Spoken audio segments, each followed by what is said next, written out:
में तुम्हारी एक बहन बांग्लादेश की बैठी है, उसको निकाल कर फेंको बांग्लादेश में।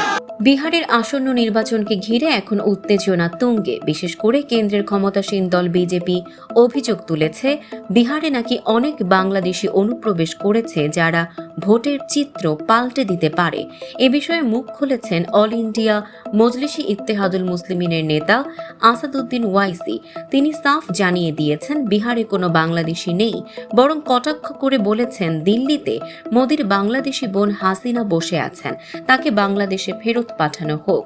ওয়াইসি বিশেষ করে সীমাচল অঞ্চলের প্রসঙ্গ টেনে বলেন, বিহারের ওই এলাকায় তার দল গত নির্বাচনে জয় পেয়েছিল এবং সেখানে কোনো বাংলাদেশি নেই।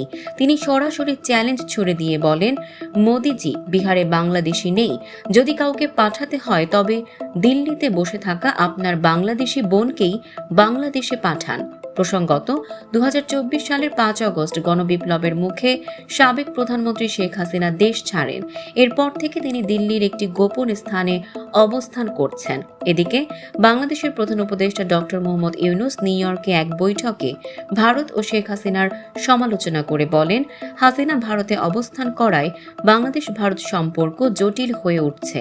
সব মিলিয়ে বিহারে নির্বাচনী প্রচারণা যেমন জমে উঠেছে, তেমনি বাংলাদেশ প্রসঙ্গও সেখানে বড় আলোচনার কেন্দ্রবিন্দুতে পরিণত হয়েছে। দর্শক, এমনই সব চমকপ্রদ খবর পেতে ফলো করুন আমাদের ফেসবুক পেজ CB24 TV এবং সাবস্ক্রাইব করুন YouTube channel CB24 TV official.